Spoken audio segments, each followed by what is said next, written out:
এক গ্রামে অশোক নামে এক লোক থাকতো। সে গ্রামে ঠেলায় করে বিরিয়ানি বিক্রি করত। অশোক খুব দয়ালু ছিল, আর তার বিরিয়ানিও লোকেরা খুব ভালোবাসতো। অশোক গরিবদের বিনামূল্যে বিরিয়ানি খাওয়াতো। অশোকের বউ মালতী, সে প্রতিদিনের মতো আজও সন্ধ্যায় অশোকের সাথে ঝগড়া করছিল। আমি তোমাকে বুঝিয়ে বুঝিয়ে পাগল হয়ে গেলাম, কিন্তু তুমি আমার একটা কথাও শোনো না। অর্ধেকের বেশি বিরিয়ানি তো তুমি বিনা বললেই খাইয়ে দাও। যদি এরকমই চলতে থাকে তাহলে ওই দিন দূরে নেই গো, যখন আমাদের বাতি নিয়ে লোকেদের বাড়ি বাড়ি গিয়ে ভিক্ষে করতে হবে। আমি তোমারে কতবার বলছি, রোজ রোজ আমার সাথে ঝগড়া করবা না। তখনই অশোকের বন্ধু তরুণ তার বউ মিনুর সাথে আসে। আরে অশোক ভাই, কেমন আছিস? কিরে, শুনলাম বিজনলাল তোকে এসে কত কথা শুনিয়ে গেছে। উনি নাকি তোর কাছে টাকা পায়। তরুণদা, আপনি তো ওনার বন্ধু, আপনি কেন বোঝান না ওকে, বলুন তো। আমি তো বুঝিয়ে বুঝিয়ে পারছি না। আরে বৌদি, আমি এই বোকাটাকে কতবার বুঝিয়েছি, কিন্তু ওর মাথায় লোকেদের সাহায্য করার ভূত চড়ে আছে। কোনোদিন এমন না হয়ে যায় যে ওরই সাহায্যের দরকার পড়ে। তরুণের কথা শুনে তরুণের বউ মিনু হেসে ওঠে। আরে এসব ছাড়ো, এই দেখো মালতী, আমার সোনার হার কালকেই উনি না শ্যাকরা দিয়ে বানিয়ে দিয়েছেন। এটা তো অনেক দামি হার বলে মনে হচ্ছে। আরে দামি হবে না, পুরো 10 ভরি এটা। মালতী মিনুর হাড় ধরে দেখতে যায়। তখনই হঠাৎ মিনু পেছনে সরে যায়। কিছু মনে করো না মালতী, কালকেই কিনেছি, আর তোমার হাতও নোংরা, তোমার হাতে লাগালে এটা কালো হয়ে যাবে। তাই আর কি।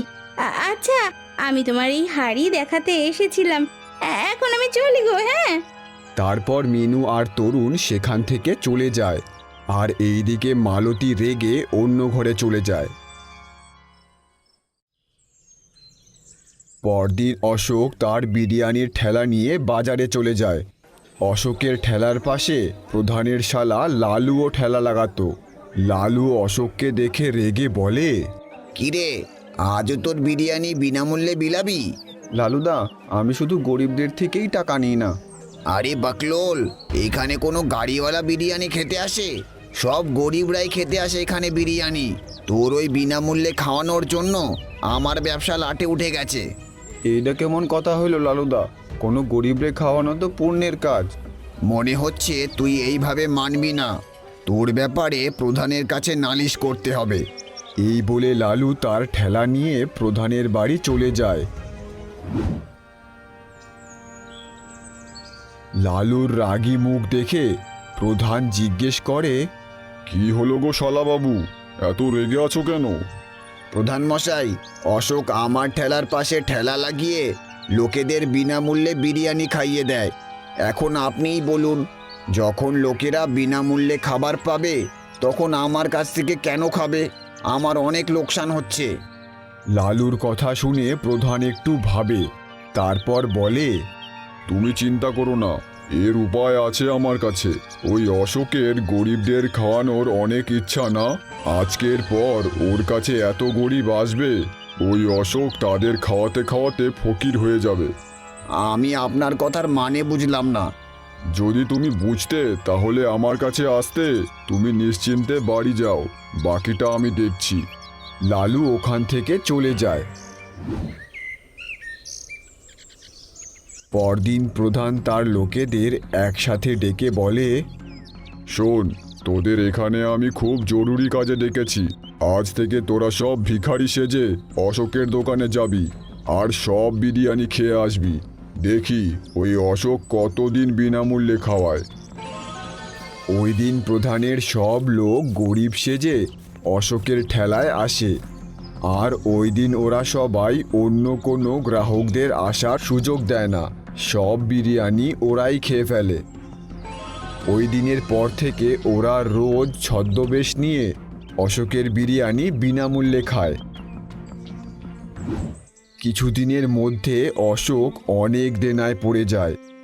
একদিন মহাজন বিজনলাল অশোকের বাড়ি হাজির হয়।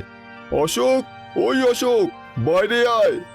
বিজনলালের আওয়াজ শুনে অশোক বাইরে আসে। কিরে, কি ব্যাপার?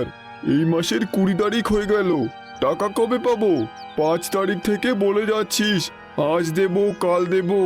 শোন, এইরকম কথা দিয়ে কথা না রাখলে আমারও কিন্তু জানা আছে টাকা কি করে তুলতে হয়। তোকে আর 3 দিন টাইম দিলাম, 3 দিন পর আসবো, ওই দিন আমার টাকা চাই। এই বলে বিজনলাল চলে যায়। কতবার বলেছি এত দরদ দেখিও না। না, এবার বাড়িটাও দেখছি বেচতে হবে। অশোক চিন্তায় পড়ে যায়। তারপর অশোক তার ঠেলা নিয়ে বাজারে চলে আসে। অশোক হতাশ হয়ে ঠেলা নিয়ে দাঁড়িয়েছিল। ঠিক তখনই সেখানে প্রধান, লালু আর বটু আসে। কি ব্যাপার অশোক, আজ উদাস হয়ে কেন আছিস? কিছু না প্রধান মশাই, আজ তোকে খুশি দেখাচ্ছে না। আরে কি করে খুশি থাকবে প্রধান মশাই? অশোকের গরিবদের বিনামূল্যে বিরিয়ানি খাওয়ানোর শখ হয়েছিল, কিন্তু এখন তো ওরই না খেয়ে মরার অবস্থা হয়ে গেছে। এমন কিছু না লালুদা। যদি কিছুই না, তাহলে তোর মুখ বাংলার পাঁচের মতো কেন করে রেখেছিস? অশোক, আমি একটা কথা বুঝি না, তুই গরিবদেরই শুধু বিনামূল্যে বিরিয়ানি খাওয়াস আর বড় লোকদের খাওয়াস না। বড় লোক কি মানুষ না নাকি? কোনো ক্ষুধার্তরে খাওয়ানো বড় পুণ্যের কাজ প্রধান মশাই। আর কারো কাছ থেকে টাকা নিয়ে সেই টাকা শোধ না করাও পাপের কাজ হয় অশোক। আমি আপনার কথা বুঝতে পারলাম না। তুই ভালো করেই বুঝতে পারছিস আমি কি বলছি। আজ আমার বাড়ি বিজনলাল তোর অভিযোগ করতে এসেছিল আর বলছিল অনেক দিন ধরে তুই তার টাকা দিস না। আমি ওনার টাকা তাড়াতাড়ি দিয়ে দেব। শোন, যদি 3 দিনের মধ্যে তুই ওনার টাকা না শোধ করিস, তাহলে গ্রামে পঞ্চায়েত ডেকে ওনাকে দিয়ে 30টা জুতোর বাড়ি খাওয়াবো তোকে, গাধা কোথাকার। এই বলে প্রধান সেখান থেকে চলে যায়। আর ওখানে থাকা সব লোক অশোককে দেখে হাসতে থাকে। হা হা হা, এখন তুই বুঝবি অশোক যে তুই প্রধানের আর আমার কত লোকসান করিয়েছিস। মনে হয় তুই জানতিস না যে আমি যেই বিরিয়ানির ঠেলা লাগাতাম ওটা প্রধানের টাকাতেই করা হয়েছিল। প্রধান নিজের লোকসানের টাকা তোর থেকে উসুল করবেই। তোর মাথায় চটির বাড়ি না খাওয়াতে পারলে তুই বলিস। অশোক কথার কোনো জবাব দেয় না, ও চুপচাপ দাঁড়িয়ে থাকে। রাতে যখন অশোক বাড়িতে ঢোকে, ওর বউ ওকে দেখে চিল্লাতে শুরু করে। এসে গেছে গো, দয়ার দেবতা এসে গেছে। তোমার যাওয়ার পর গ্রামের প্রধান এসেছিল। তুমি কি জানো কত অপমান করে গেছে আমাকে, আর তোমাকে কত গালি দিয়ে গেছে? জানি আমি, প্রধান আমারেও ভরা বাজারে অপমান করতে সারে নাই, কিন্তু আমি এইটা ভাইবে পাচ্ছি না 3 দিনের মধ্যে এত টাকা কি কইরে জোগাড় করব। এখন এই দিন দেখারই বাকি ছিল। সব বেচে এখন আমাদের এই বাড়িটাই আছে, কিন্তু এখন তো আমার এটা বিক্রি করতে হবে বলে মনে হচ্ছে। এই বলে মালতী সেখান থেকে চলে যায়। আর সেই রাতে অশোকের ঘুম হয় না।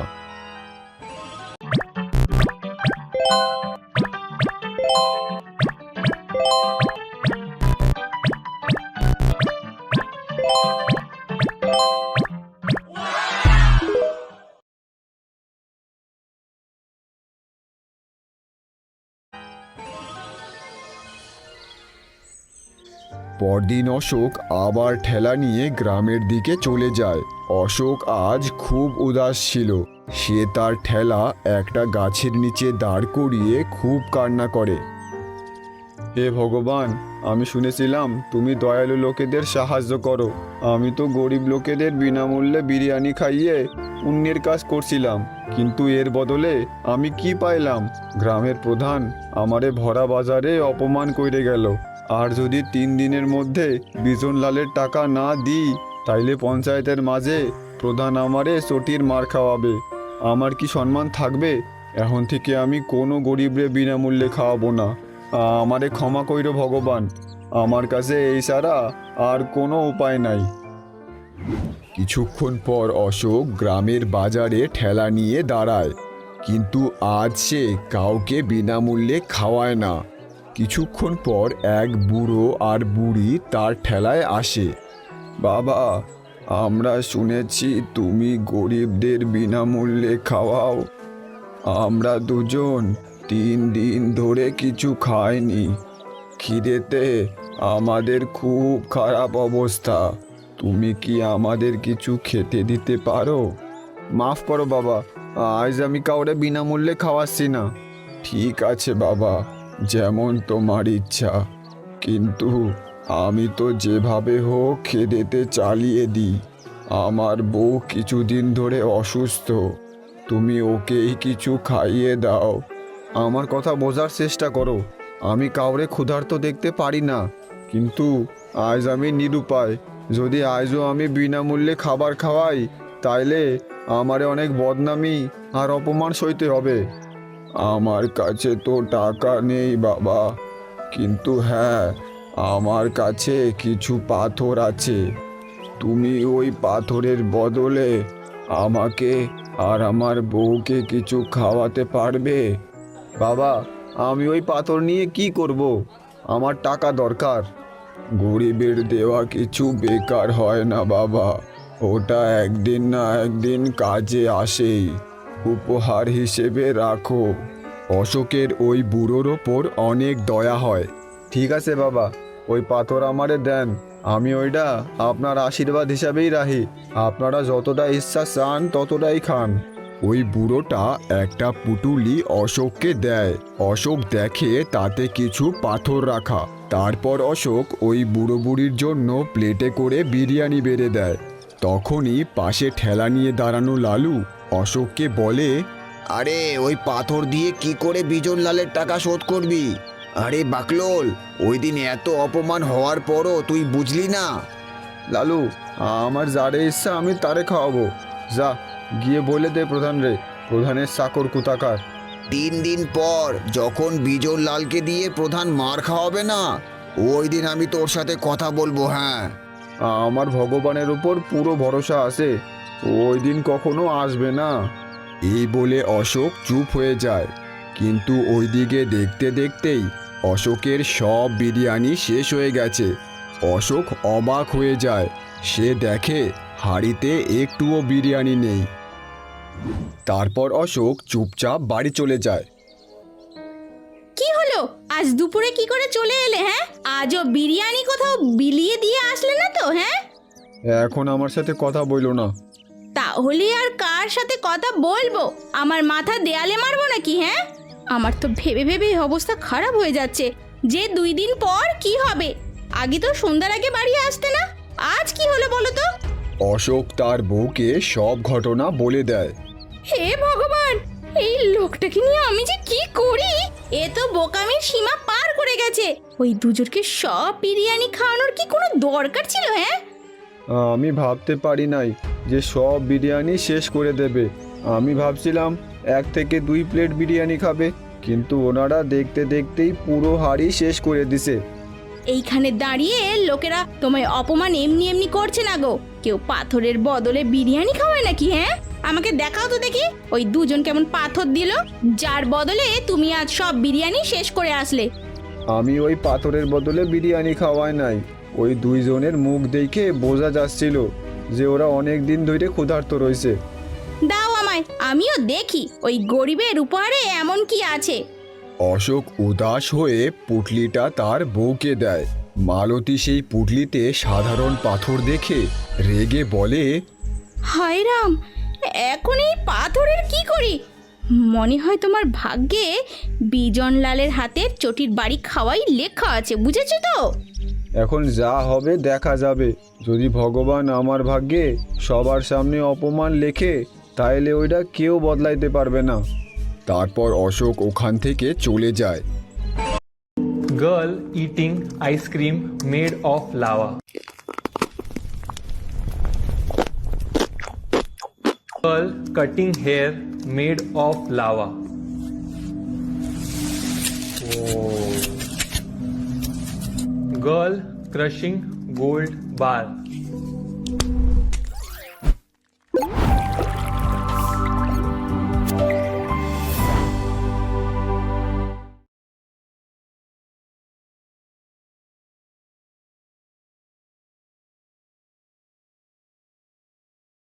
যায়। 2 দিন পর গ্রামের বটতলায় পঞ্চায়েত বসেছে। ওইদিকে লালু আর বটু অশোকের বাড়ি। অশোক, ওই অশোক, বাইরে আয়। অশোক বাইরে আসে। চল, পঞ্চায়েত বসেছে, তোকে সেখানে ডাকছে। অশোককে ধরে ওরা পঞ্চায়েতে নিয়ে যায়। হায় রে, এই লোকটার দোষে আজ ওনাকে পুরো গ্রামের সামনে অপমান হতে হচ্ছে। কত বুঝিয়েছি ওনাকে। তারপর রেগে হঠাৎ তার মনে পড়ে এই সব হয়েছে এই পাথরের পুটলির জন্য। তারপর সে রেগে পুটলিটা ফেলে দেয়। ওইদিকে পঞ্চায়েতে অনেক লোক জড়ো হয়েছে। অশোক মাথা নিচু করে দাঁড়িয়ে আছে। কিরে অশোক, টাকা এনেছিস? জোগাড় করতে পারি নাই প্রধান মশাই, আরও কিছুদিনের সময় দিন আমারে। তা তো দেবই, কিন্তু তার আগে বিজনলালের থেকে চটির বাড়ি তো খেয়ে নে। এমন করবেন না প্রধান মশাই, আমি কাউরে মুখ দেখাইতে পারবো না। কি হলো রে? ওই দিন তো খুব কথা বলছিলি, মার খাওয়ার সময় এসেছে বলে এখন অপমানের কথা মনে পড়েছে? প্রধান বিজনলালকে বলে, দেখছো কি, মারো এই দানবীরকে চটি দিয়ে। বড় দানবীর হয়ে গেছে, ভিখারি কোথাকার। প্রধানের কথা শুনে বিজনলাল অশোককে মারতেই যাচ্ছিল। ঠিক তখনই সেখানে অশোকের বউ মালতী হাজির হয়। খবরদার, যদি আমার বরের গায়ে কেউ হাত দেয়। কি অশোকের বউ, তুমি জানো না তোমার বর বিজনলালের থেকে টাকা নিয়েছে? আর তোমার এত বড় সাহস, তুমি প্রধানের আদেশের বিরুদ্ধে বলছো? প্রধানের এই কথা শুনে মালতী বিজনলালের টাকা প্রধানকে দিয়ে দেয়। এই নিন ওনার টাকা, এরপর আমার বরের ওপরে চোখ তুলেও তাকাবেন না। তুমি এই টাকা কোথা থেকে আনলে? আপনার জেনে লাভ কি? আপনার এনার সব টাকার দরকার ছিল না, আমি এনার সব টাকা দিয়ে দিলাম। অশোক মালতীর কাছে টাকা দেখে অবাক হয়ে যায়। অশোক আস্তে করে মালতীকে জিজ্ঞাসা করে, মালতী, তুমি এই টাকা কোত্থেকে আনলে? বাড়ি চলো, আমি তোমায় সব বলছি। তারপর অশোক আর মালতী বাড়ি চলে যায়। এখন তুমি বলো তো, তুমি এই টাকা কোত্থেকে আনলা? যখন প্রধানের লোক না তোমায় ধরে নিয়ে গেল, তখন আমি। এই সব হয়েছে এই পাথরের পুটলির জন্য। ফেলে দেওয়ার পর দেখি পোটলার পাথরগুলো চকচক করছে। সেগুলো উঠিয়েই দেখি সেইগুলো হিরে ছিল।